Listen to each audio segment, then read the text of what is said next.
사람인이라는 한자가 있습니다. 원래 이 한자의 의미는 두 팔을 늘어뜨리다라는 의미를 갖고 있는 게 사람인입니다. 근데 이게 후대를 갈수록 그 의미가 달라졌죠. 그래서 사람인이라는 이 글자를 보게 되면 사람이 서로 기대어 있는 모습이다라는 것으로 해석이 달라졌습니다.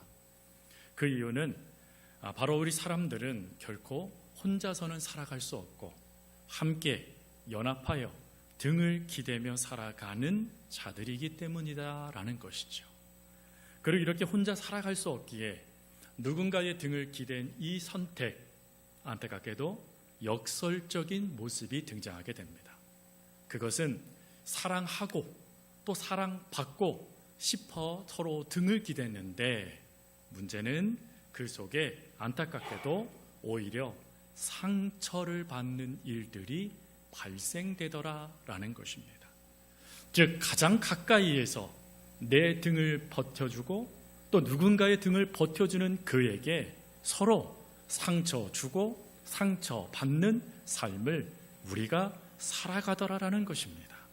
그래서 한 학자는 이런 말을 했습니다. 우리 인생은 상처를 받고 상처를 주며 상처를 기억하면서 살아가는 인생이다 라고 이야기를 했어요. 그리고 어떤 분은 상처는 우리 인생의 굴레와 같다, 끊임없이 반복되어 나타나는 문제다라고 이야기를 했어요. 그러면 사랑하는 성도 여러분, 누군가에게 등을 기대면서 함께 그 걸음을 걸어가고 싶었던 그 선택이 이런 상처가 되어지고 그것이 인생의 굴레가 되어진다라면 어떻게 하면 이런 삶을 우리가 끊어낼 수 있겠습니까? 도대체 어찌하면 이런 삶 속에 우리는 새로운 길, 상처받고 상처 주는 인생이 아니라 전혀 다른 인생의 삶을 살아갈 수 있을까요? 이에 대해서 이 하나님은 오늘들에게 뭐라고 말씀하시냐면 한마디를 하세요. 그게 뭐냐면 용서해라라는 것입니다. 그러나 이 용서하다라는 이 말씀을 들으면 사실은 머릿속에 쉽게 이해가 되지 않습니다. 그리고 많은 분들은 마음으로도 선뜻 받아들여지지 않을 것이에요. 왜 그렇습니까? 내가 상처받았기 때문이죠. 그 상처에 어떠한 보상도 받지 않았습니다. 나에게 상처 준 그 사람이 미안하다 말 한마디 하지 않았고 나에게 상처 준 그 사람이 그 상처를 받은 만큼의 고통을 당하지도 않았어요. 그러니 나는 어떤 보상도 받지 않았으니 용서해라? 그것은 어찌 보면 아니요 하나님, 나는 용서보다는 그가 하나님의 진노를 받기를 더 원해요 라고 말할 수밖에 없는 게 이 상처받은 자의 오히려 나타나는 모습일 것 같아요. 근데 그런 모습이 우리 가운데 당연하듯이 나타나는 게 인생인데 하나님은 이렇게 또 말씀하시네요. 그래도 용서해라 라고 말이죠. 그러면 어떻게 이게 가능할까요? 도대체 어찌하면 예수님의 그 가르침대로 우리가 순종해서 참 제자다, 그리스도인이다 라는 말을 들을 수 있을까요? 오늘 이 질문에 오늘 본문은 두 가지의 답을 주십니다. 그러나 오늘은 그 두 가지 중에 첫 번째를 살피고 다음 주에 두 번째의 답을 살피도록 하겠습니다. 그 첫 번째, 어떻게 하면 예수님의 가르침에 우리가 순종하며 용서할 수 있을 것인가? 그 첫 번째는 악의의 쓴뿌리를 버리라라는 것입니다. 먼저 여러분들께 한번 여쭤보겠습니다. 혹시 누군가에게 상처받고 아픈데 괜찮은 척하면서 웃어 넘긴 기억이 있으십니까? 아이 괜찮아요. 아이 뭐 그럴 수도 있죠. 속은 부글부글 끓는데 그렇게 말씀해 본 적 말입니다. 그냥 넘어가자. 아이 별일 아니야 라고 끊임없이 나를 다독여요. 근데 어찌 됩니까? 그 사람을 볼 때마다 자꾸 떠올라요. 그때 그 말, 그때 그 행동, 그때 그 내 마음에 비수처럼 꽂혔던 그 수많은 것들이 그 사람을 볼 때마다 떠오르는 이 모습 말입니다. 분명히 처음에는 괜찮아, 아이 그럴 수 있어 라고 날 다독였어요. 근데 다독였지만 문제는 뭐예요? 잊어지지는 않았다라는 것입니다. 즉 상처는 그렇게 쉽게 사라지지 않더라라는 것이에요. 그러니 사라지지 않게 되어지니까 어찌합니까? 우리 스스로 내리는 결정은 그냥 있는 결정을 한번 해보자라고 하여 무관심의 결정을 합니다. 일명 그것을 방치라고 하죠. 방치해버려요. 무관심하고 방치하면 해결될 거야 라고 생각하는 것입니다. 근데 문제는 또 발생돼요. 그 방치된 감정이 결국은 자란다라는 것입니다. 오늘 사도 바울은 그것을 우리들에게 분명히 얘기해요. 즉 우리 속에 그 상처의 감정이 들어가게 됐을 때 이것을 방치하면 어떠한 자라남의 역사가 나타나는지를 설명을 하는데 그 첫 번째가 뭡니까? 악독이 자랍니다. 악독. 이 악독이라는 이 단어는 헬라어의 원어를 보니까 쓴뿌리라고 되어져 있어요. 즉 그 감정이 뭐했다는 거예요? 내 마음에 뿌리를 내리기 시작했다라는 거예요. 그게 악독이에요, 여러분. 뿌리를 내리다. 그리고 이렇게 뿌리를 내리다 보니까 어찌합니까? 이게 조금씩 자라더니 싹이 났어요. 그 싹이 뭐냐면 노함과 분냄이 나타난다는 겁니다. 즉 그가 갑작스럽게 생각날 때마다 내 안에 분노가 치밀어 오르는 거예요. 막 화가 나요. 내가 왜 그렇게 못했는가? 내 자신도 자책을 해요. 수많은 분노의 감정이 안타깝게도 뿌리를 내린 그 쓴뿌리를 통하여서 영양분을 공급받아 자라기 시작해요. 그리고 이 자라는 것이 드디어 큰 나무처럼 오히려 더 크게 자라버립니다. 그게 뭘까요? 오늘 말씀해 보니까 떠드는 것과 비방하는 것이라는 거예요. 드디어 내 안에 있는 분노가 입으로 표출된다라는 겁니다. 특별히 여러분, 우리 지금 한국 사회의 가장 큰 문제가 바로 이 비방의 문화예요. 특별히 SNS를 통해서요. 내가 얼굴을 보고 이야기하기는 비방할 수 없으니까 그 보이지 않는 공간에서 남을 비방해버려요. 떠들어버립니다. 맞다 그 사람이 그랬다 라고 하며 동의해버리고요. 또 내가 무엇인가 얘기했을 때 누군가가 얘기해주면 맞아 그 사람 그런 사람이었어 라고 이야기하며 떠들고 비방하기 시작하는 게 분노가 내 안에서 표출되는 모습이에요. 근데 이 표출됨으로 끝나지 않는다는 것입니다. 이것이 결국은 뭐가 된대요? 악의가 된답니다. 악의, 쉬운 말로 열매를 맺다라는 거예요. 뭐의 열매요? 쓴뿌리, 상처의 열매가 맺어진다는 겁니다. 이걸 쉽게는 이렇게 얘기할 수 있어요. 저 사람 정말 망했으면 좋겠다. 저 사람 내가 당했던 그 상처보다 더 큰 상처 받았으면 좋겠다 라고 이야기하면서 실제로 그가 망하도록 상처받도록 상황과 환경을 조장해버리는 것. 그게 악의라는 것입니다. 여러분, 이런 상황이 어디에서 시작됐죠? 상처, 그 감정, 그 방치된 것에서부터 이런 역사까지 나타난다라는 것입니다. 그런데 이것도 문제인데 더 큰 문제는 뭘까요? 이 악의까지 자라는 이 과정 속에 안타깝게도 내 안에 문제가 더 크게 발생된다는 거예요. 이것을 주목했던 심리학자 프레드 러킨스는 이렇게 얘기를 했어요. 용서하지 않는 것은 내가 독을 마시면서 상대방을 죽기를 바라는 것과 같다. 내가 뭐를 마신대요? 독이요. 결국 나도 죽는다라는 걸 말하는 거예요. 성경은 이 예를 분명하게 보여주는 한 인물이 있습니다. 바로 압살롬이죠. 압살롬의 여동생이던 다말이 이복 형제 암논에 의해서요 아주 끔찍한 일을 당해요. 근데 이 끔찍한 일은 어찌 보면 그 왕족의 명예를 실추시켜버리고 가족의 명예뿐만 아니라 가까운 모든 사람들의 마음을 무너뜨리는 큰 죄였고, 심지어 율법에서는 그런 죄를 범하는 자를 돌로 쳐 죽여라라고 말할 정도로 하나님과의 관계 속에서도 엄청난 큰 죄를 범한 거예요. 그러면 이렇게 죄를 범한 이 모습에 대하여 압살롬이 어떻게 반응해야 됩니까? 내 동생이 그 끔찍한 일을 당했으면 그 일에 대해서 내가 뭔가 법정에 아니면 아버지에게 아니면 그 형에게 가서 어떻게 이럴 수 있느냐라고 따지는 게 오히려 더 옳은 선택일 것 같아요. 그런데 압살롬은 어찌하냐면 사무엘하 13장 22절 말씀에 보니까 이렇게 합니다. 압살롬은 암논이 그의 누이 다말을 욕되게 하였으므로 그를 미워하여 암논에 대하여 잘잘못을 압살롬이 말하지 아니하니라. 뭐 했대요? 반응하지 않았어요. 반응하지 않았어요, 여러분. 분명히 형의 잘못이에요. 내 여동생이 지금 심각한 고통을 당해요. 그런데 반응하지 않았어요. 반응하지 않았는데 문제는 그 상황에 대한 내 감정이요, 무엇으로 뿌리를 내렸어요? 미워함이더라. 미워함의 뿌리가 내려졌다는 거예요, 마음에. 그리고 그 미워함의 뿌리가요, 2년의 세월 동안 자라기 시작해요. 그리고 그 자란 것이 드디어 악의가 되어지는데 그게 뭡니까? 그의 이복형 암논을 죽이는 거예요. 내 동생이 당한 그 모욕을 일으켰던 당사자를 죽임을 통해서 압살롬이 악의를 표출해버렸다는 것입니다. 그런데 그 표출이 암논에게만 끝났을까요? 아니요. 성경 말씀에 보니까 그 칼날이 누구에게 향하냐면 아버지에게도 향합니다. 그래서 후에는 아버지에게 반란을 일으켜요.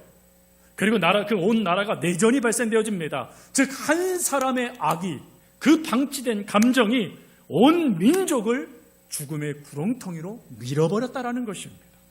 그리고 결국은 독을 마셨으니 자기도 죽지요. 압살롬도 죽게 되어져요. 사랑하는 성도 여러분, 감정, 아무것도 아니야.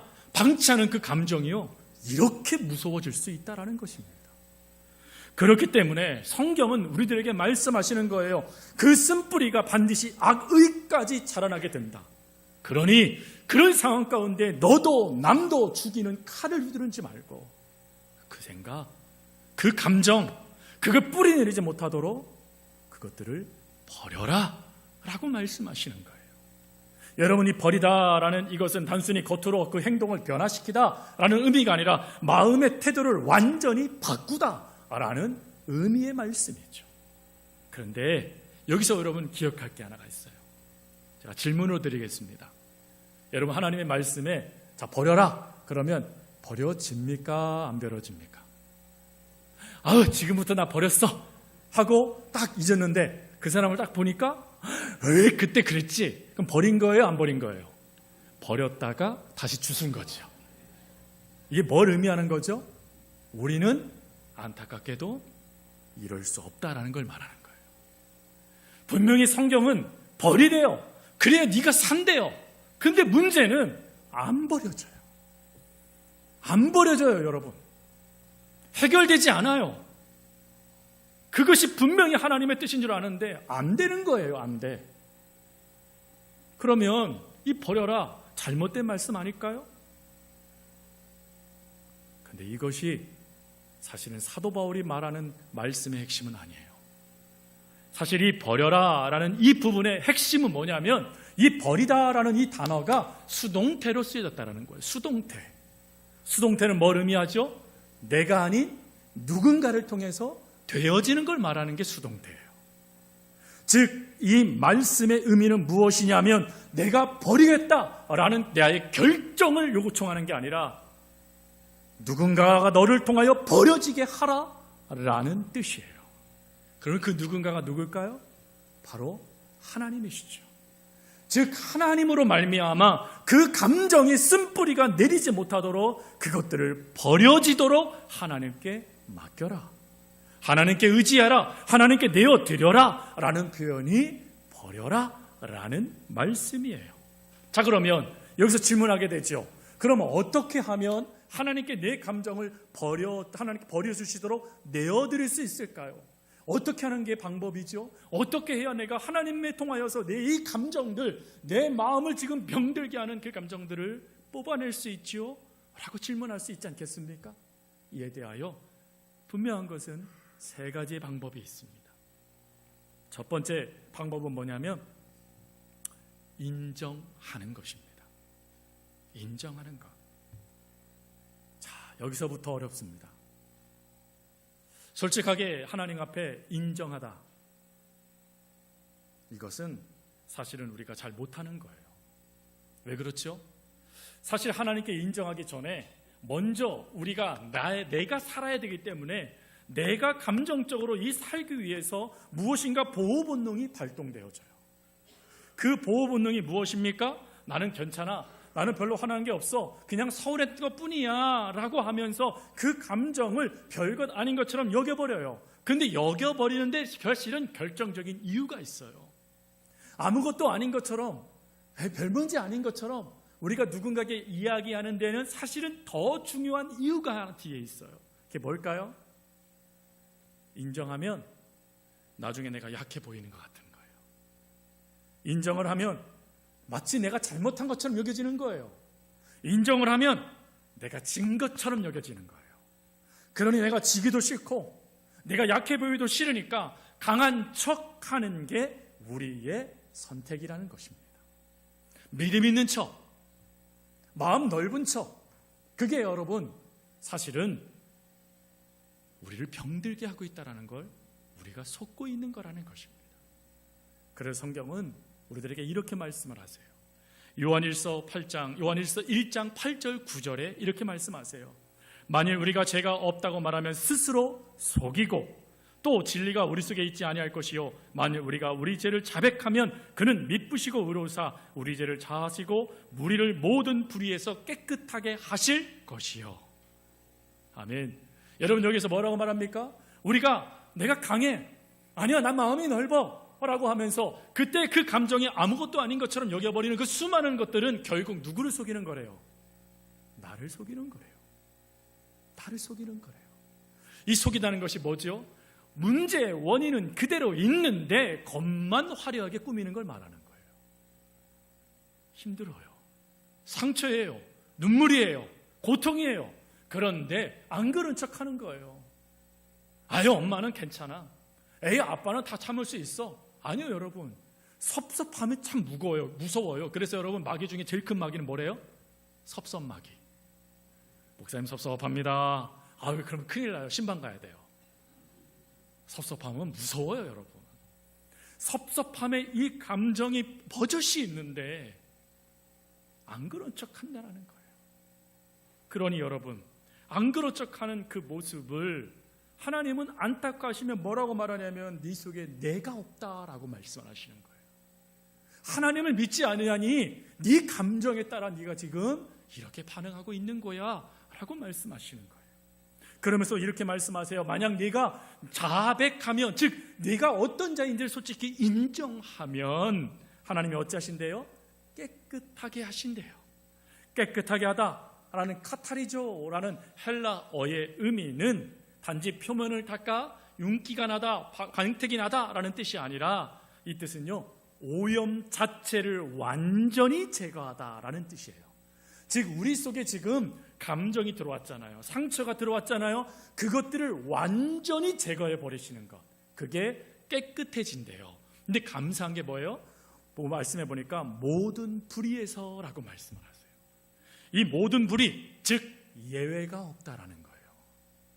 그것이 크든 그것이 작든 오래된 미움이든 최근의 분노이든 어떠한 것이든 하나님 내가 지금 이 감정에 지금 노출됐어요. 지금 내가 이 감정 하나도 제대로 처리할 수 없어요. 하나님 도와주세요 라고 하며 솔직하게 그것을 내어놓을 때 하나님은 그것들을 깨끗하게 하신다라는 것입니다. 그러니 사랑하는 성도 여러분, 솔직하게 여러분들의 감정을 하나님께 내어놓는 것은 내가 약하다라는 것을 인정하는 것으로 끝나는 게 아니에요. 그것은요, 나는 하나님을 신뢰합니다라는 믿음의 표현이에요. 하나님만이 이것을 행하실 수 있어요라는 그 믿음의 표현이 사실은 인정으로 나타나는 것입니다.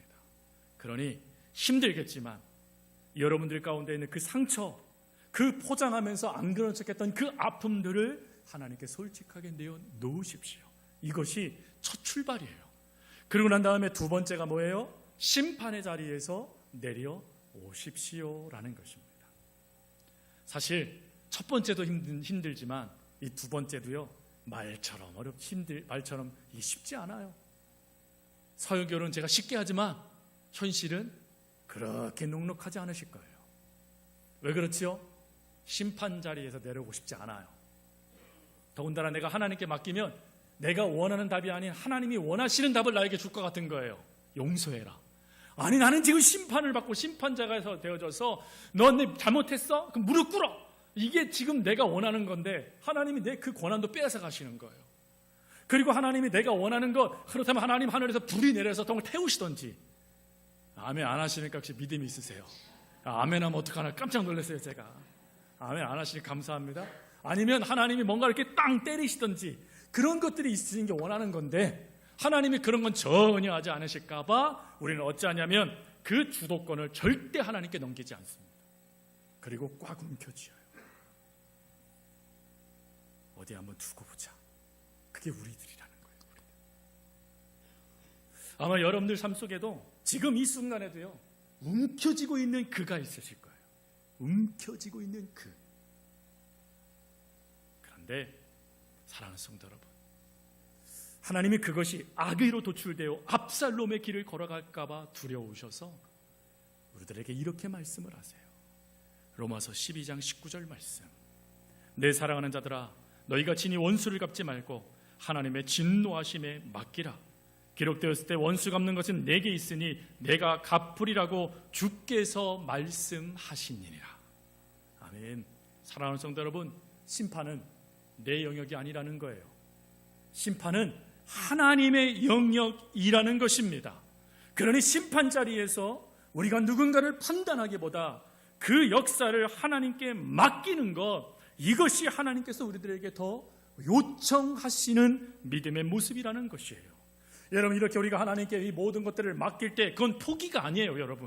여러분들이 그 모든 걸 손해보라는 뜻이 아니에요. 이 뜻은 무엇이냐면 더 높으신 재판장께 내 모든 소송을 의뢰한다는 걸 말하는 거예요. 하나님 하세요, 하나님이 역사하세요 라고 하면 맡기는 걸 말하는 거예요.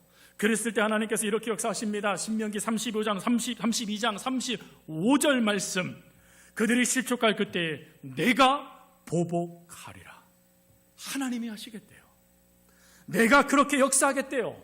내가 반드시 그것들을 이루어 주겠답니다. 그러니 사랑하는 성도 여러분, 주먹 이제는 펴세요. 내가 하면 폭력이 되지만 하나님이 역사하시면 은혜가 돼요. 하나님은 나도 살리고 그도 살리는 축복을 하나님은 일으켜 주세요. 그러니 하나님께 그 모든 것들을 내어놓는 그 믿음을 보이시길 바랍니다. 힘들겠지만 기도하면서요 그렇게 가세요. 그래도 실패할 수 있어요. 여러분, 안 될 수 있습니다. 이거 인정하셔야 돼요. 그런데 끝끝내 되게 하시는 하나님의 역사가 있습니다. 그게 바로 세 번째, 성령의 능력을 의지하라라는 것이에요. 사실 우리가 하나님의 말씀을 의지해서 하나님 내가 이거 하나님께 맡길게요 라고 하면서 맡기다가 다시 그걸 도로 찾아올 때가 있어요.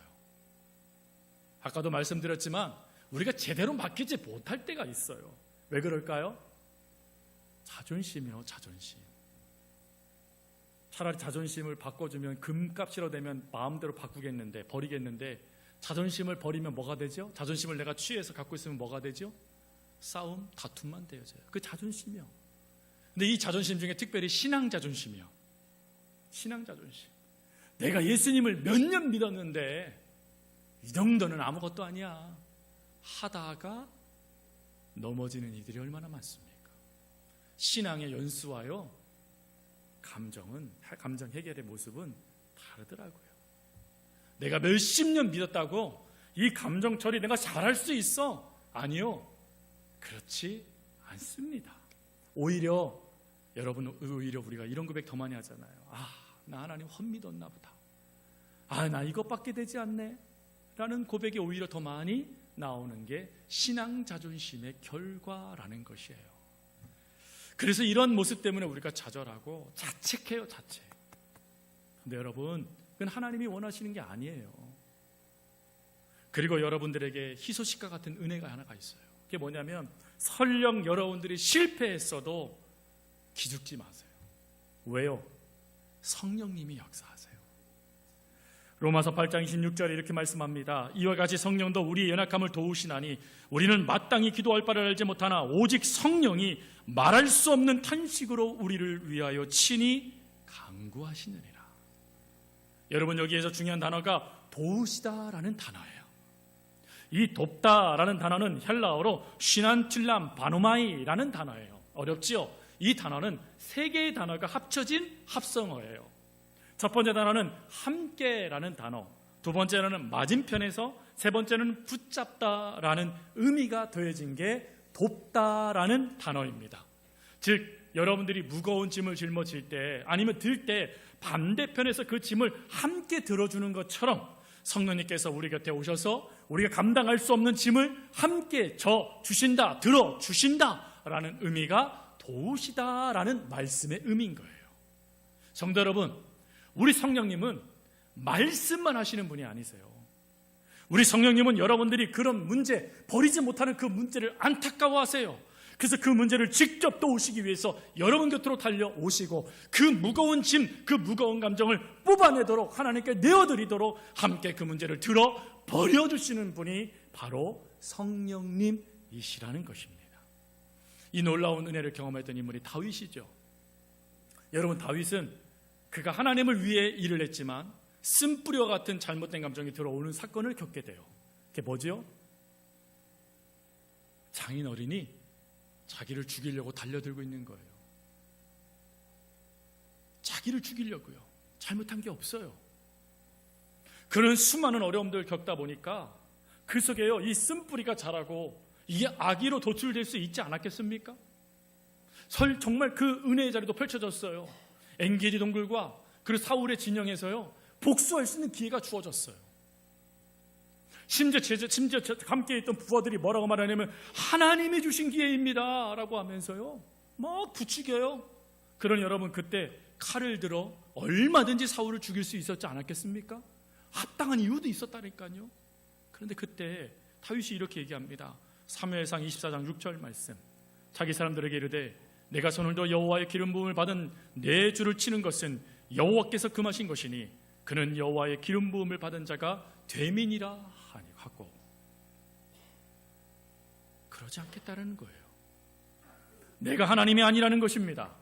그 대신 뭐라고 말하는 것이죠? 하나님께서 하실 역사이지 내가 할 역사는 아니야 라고 이야기하는 것입니다. 여러분, 다윗이요 어떻게 이렇게 고백할 수 있었지요? 이에 대해서 우리가 알 수 있는 말씀이 사무엘상 30장 6절 말씀이에요. 이 말씀은 여러분, 시글락에서 가족들을 다 빼앗기게 됐을 때 부하들이 분노해요. 그랬을 때 다윗을 돌로 치어 죽이려고 하는 그 순간에 일어난 사건인데, 그 말씀의 하반절이 이렇게 돼 있어요. 그의 하나님 여호와를 힘입고 용기를 얻었더라. 여기서 이 힘입고 용기를 얻다라는 이 단어는 그때 그 순간에 하나님을 기억해냈다라는 것이에요. 하나님을 기억하고 두 번째 용기를 얻었다. 하나님이 일으켜줘 주심을 경험하다라는 뜻이에요. 즉 다윗이 그 마음이 넓어서, 아니면 그가 오래 참을 수 있어서, 그가 힘이 있어서 이렇게 반응한 것이 아니라 하나님을 기억하고 하나님이 그를 붙잡아 주시니 그의 마음속에 있는 분노, 그의 마음속에 있는 그 쓴뿌리를 털어낼 수 있는 하나님의 사람이 된 것이다라는 것이에요. 성도 여러분, 이 은혜를 하나님은 오늘 우리들에게도 허락하고 계심을 믿으시기 바랍니다. 하나님은 지금 우리들에게도요, 이 감정이 발동되지 않도록 너 지금 나를 놓치고 있어, 나를 바라봐, 내가 그 문제 해결해 줄 거야, 내게 맡겨, 그럼 내가 치료해 줄게 라고 지금도 말씀하고 계신다라는 거예요. 그뿐만 아니라 성령님은 오히려 우리 곁에 오셔서 벌써요 팔을 걷으세요. 팔을 거두시고 그 문제를 벗어 잡으세요. 자, 같이 들자. 이 문제 내가 해결할 거야. 말씀해 주세요. 그러니 이 말씀을 의지하여 우리가 다윗처럼 반응할 때 우리도 다윗처럼 하나님의 역사를 바라보고 하나님께 맡기며 그 문제를 하나님 안에서 해결해가는 위대한 하나님의 믿음의 사람, 선지자가 되어줄 수 있다는 것입니다. 말씀을 정리합니다. 사랑하는 성도 여러분, 지금 여러분 마음속에 여전히 감동이 요동치게 만드는 그 쓴뿌리를 주는 상처는 무엇입니까? 그 사람은 또 누구십니까? 그 모든 것을 하나님께 솔직하게 인정하며 내어놓으십시오. 그거 약한 게 아니에요. 그건 오히려 믿음이에요. 믿음 말입니다. 그리고 하나님께 맡기고 여러분들이 하나님의 그 심판대 위에 앉아있던 그 자리를 하나님의 자리로 내어놓으십시오. 그러면 하나님께서 역사하세요. 그리고 여러분 삶에 함께 하시는 성령님을 의지하면서 그 걸음을 걸어가세요. 그러면 성령님은 끝까지 그 짐을 함께 지시면서 여러분들이 그 감정이 쓴뿌리가 되어 악의까지 다다르지 않도록 내버려 주실 것입니다. 그 은혜가, 그 사랑이 올 한 해 동안, 아니 주님 부르실 그날까지 경험되어지는 복이 되어줄 수 있기를 간절히 주님의 이름으로 부탁드립니다. 기도하겠습니다. 사랑과 은혜가 많으신 아버지 하나님, 오늘 말씀을 통해서 우리가 용서하지 못했던 그 이유, 그리고 용서할 수 있는 그 길, 하나님 저희들에게 말씀해 주시고 너무나 감사합니다. 이제 저희들 하나님을 믿는 그 믿음을 가지고 내가 아프지 않은 척, 괜찮은 척 했던 그 가면을 벗고 솔직하게 하나님 앞에 나아갑니다. 하나님께 믿음으로 이 모든 것들을 내어 맡깁니다. 어떠한 결과, 어떠한 것이 펼쳐지더라도 아멘 하겠다라고 믿음으로 고백합니다. 그리고 무엇보다도 내 힘으로는 안 되니 성령님께서 함께 하신다는 그 말씀을 의지하며 성령님과 더불어 그 짐을 내어 놓습니다.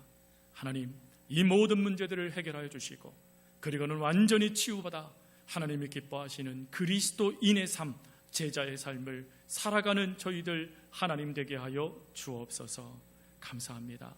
언제나 저희들을 사랑하여 주시는 예수님의 이름으로 기도합니다. 아멘.